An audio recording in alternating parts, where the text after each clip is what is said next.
Hello students, आज इस video में हम भाषा के बारे में जानने वाले हैं। भाषा किसे कहते हैं, भाषा किसे कहा जाता है और भाषा के रूपों के बारे में या प्रकार या भेद, तीनों का ही एक ही मतलब होता है। इनको जानने की हम कोशिश करेंगे इस वीडियो में, तो वीडियो को अंत तक ज़रूर देखें। आइए वीडियो को स्टार्ट करते हैं। भाषा या लैंग्वेज, भाषा को इंग्लिश वर्ड में लैंग्वेज बोलते हैं। तो ये दादाजी हैं जो कह रहे हैं अपने पोते से, नहीं दादाजी मुझे अपना काम पूरा करना है। किसने कहा? पोते ने कहा। ठीक है बेटा, तुम अपना काम पूरा करो, तब तक मैं घूम कर आता हूँ। किसने कहा? दादाजी ने कहा। यहाँ दादा पोते के बीच जो बातचीत हो रही है उसे भाषा कहते हैं। नॉर्मल लैंग्वेज में जो भी हम दूसरे से बातचीत करते हैं, अगर मैं आपको ये वीडियो में सब कुछ बता रही हूँ, जिस लैंग्वेज का या जिस भाषा का मैं यूज़ कर रही हूँ, जिन शब्दों का मैं यूज़ कर रही हूँ, जिस तरीके से मैं आपसे बात कर रही हूँ, उसे क्या कहते हैं? भाषा कहते हैं। जिस साधन के द्वारा अपने विचार दूसरों को प्रकट करते हैं उसे भाषा कहते हैं। अगर मैं आपको हिंदी में बता रही हूँ कुछ, तो मैं हिंदी भाषा का उपयोग कर रही हूँ। ठीक है। होता है कई बार लोग अपने विचार इशारों में भी प्रकट करते हैं। अब जैसे ये ट्रैफिक वाला क्या कर रहा है, इधर जाइए उधर जाइए, ये हाथ का इशारा कर रहा है। और यहाँ पर एक पिक्चर दिखाई गई है। रूप, भाषा के रूप में भाषा के दो रूप होते हैं, लिखित और मौखिक भाषा। तीसरी भी भाषा होती है सांकेतिक भाषा, जो हम संकेत के द्वारा बताते हैं। जिन व्यक्ति को बोलना नहीं आता है वो अपनी बात इशारे के द्वारा समझाते हैं आपको या सामने वाले को। लिखित भाषा में क्या, मौखिक भाषा में क्या होता है, जब हम अपनी बात बोलकर दूसरों को पहुंचाते हैं और उनकी बात सुनकर समझते हैं, तो भाषा के उस रूप को मौखिक भाषा कहते हैं। जो मुख के द्वारा या मुंह के द्वारा हम बोलकर दूसरों को सामने बताते हैं उसे मौखिक भाषा कहते हैं। जो मुख के द्वारा बोली जाती है, समझाई जाती है सामने वाले को। जैसे ये व्यक्ति गाना गाकर अपनी बात समझा रहा है, ठीक है, और ये लड़कियां बातें कर रही हैं, ठीक है, तो मौखिक भाषा। लिखित भाषा किसे कहते हैं? तो जब हम अपनी बात लिखकर दूसरों को बताते हैं और वो पढ़कर समझते हैं, तो उस भाषा को क्या कहते हैं? लिखित भाषा कहते हैं। लिखकर बताना लिखित भाषा कहलाता है। हम लोग हिंदी भाषा बोलते, पढ़ते और समझते हैं। हम भारत में रहते हैं, हम हिंदी बोलते हैं, हम हिंदी पढ़ते हैं, समझते हैं। हिंदी पूरे देश में बोली और समझी जाती है।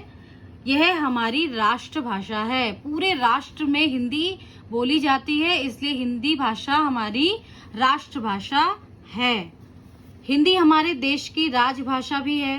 राष्ट्रभाषा, राजभाषा का एक ही अर्थ होता है।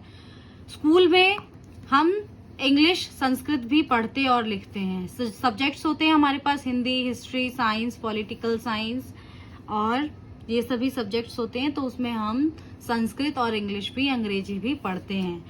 हमारे देश में दूसरी भाषाएं भी बोली जाती हैं। जैसे पंजाब में पंजाबी भाषा बोली जाती है, गुजरात में गुजराती, बंगाल में बंगला भाषा, महाराष्ट्र में मराठी भाषा, तमिलनाडु में तमिल बोली जाती है, कर्नाटक में कन्नड़ भाषा बोली जाती है। ये भाषाओं के नाम हैं जहां जिस राज्य में बोले जाते हैं। लिपि किसे कहते हैं? हर भाषा को अलग अलग ढंग से लिखा जाता है, उस ढंग को लिपि कहते हैं। ठीक है। अब हिंदी के तरीके से लिखी जाती है। महाराष्ट्र में मराठी भाषा अलग तरीके से, और पंजाबी अलग तरीके से, और गुजराती अलग तरीके से। तो उनका जो ढंग होता है लिखने का, उसे क्या कहते हैं? लिपि। बहुत साधारण लैंग्वेज है। हिंदी भाषा देवनागरी लिपि में लिखी गई है। तो हिंदी भाषा हमारी किसमें? देवनागरी लिपि में लिखी गई है। अभी हम पीछे पढ़ के आए हैं लिपि किसे कहते हैं, तो वही हमें एक्सप्लेन किया गया है। गुजराती और मराठी भाषाएं भी देवनागरी लिपि में ही लिखी जाती हैं। अंग्रेजी रोमन लिपि में। और ये लिपियां किस तरीके से लिखी जाती हैं तो बताया गया है। पंजाबी गुरुमुखी लिपि में और उर्दू फारसी लिपि में लिखी जाती है। आइए दोहराएं। जिस साधन के द्वारा हम अपने विचार प्रकट करते हैं उसे भाषा कहते हैं। भाषा के दो रूप होते हैं, जैसे कि हम अभी पढ़ के आए पीछे, लिखित भाषा और मौखिक भाषा। हमारे देश में कई भाषाएं बोली जाती हैं। भाषा के लिखने के ढंग को लिपि कहते हैं। यहाँ पे कुछ प्रश्न उत्तर हैं, हमें सॉल्व करने हैं। विचारों को प्रकट करने के साधन को क्या कहते हैं? तो भाषा कहते हैं। इनमें से कौन सा भाषा का रूप नहीं है? लिपि, लिखित या मौखिक? तो क्या नहीं है? लिपि भाषा का रूप नहीं है। भाषा के तो हम दो रूप पढ़ कर आए हैं।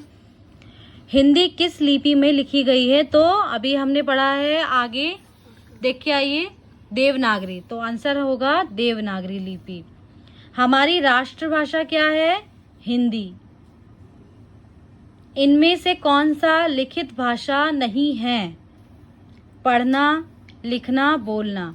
तो पढ़ना भी लिखित में आता है, पढ़ना भी लिखित में आता है और लिखना भी, पर बोलना लिखित में नहीं आता है। बोलना तो मौखिक में आता है। ठीक है। अगला प्रश्न है भाषा और लिपि का मेल। मराठी भाषा, देवनागरी, पंजाबी गुरुमुखी, उर्दू, फारसी, अंग्रेजी, रोमन। तो भाषा किस लिपि में लिखी गई है उसका हमें मेल करना था यहाँ पर। आगे अगला प्रश्न है, सही उत्तर के सामने सही और गलत के सामने गलत का निशान लगाइए। कई बार लोग अपने विचार इशारों में भी प्रकट करते हैं। सही है। जिन्हें बोलना नहीं आता वो अपनी बात इशारों में ही प्रकट करेंगे। भाषा के 5 रूप होते हैं। 5, हमने तो 2 पढ़े, तो ये गलत होगा। हिंदी हमारे देश की राजभाषा है। सही। हमारे देश में एक भाषा बोली जाती है। गलत। हमारे देश में तो कई सारी भाषा बोली जाती हैं। क्यों? क्योंकि हमारे देश में बहुत सारी भाषाएं बोलने वाले लोग रहते हैं। आगे है, चित्र देखकर भाषा का रूप लिखिए। ये लिख रहा है तो कौन सी भाषा होगी? लिखित भाषा। ये मौखिक भाषा होगी। और ये पढ़ रहा है, ये भी मौखिक होगा।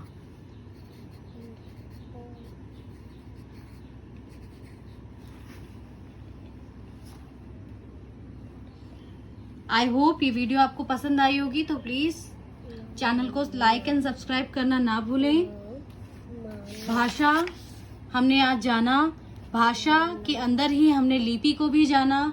भाषा किसे कहते हैं, भाषा के कितने रूप होते हैं, और वीडियोस को जानने के लिए, देखने के लिए प्लीज हमारे चैनल को लाइक और सब्सक्राइब करना ना भूलें। मिलते हैं नेक्स्ट वीडियो में।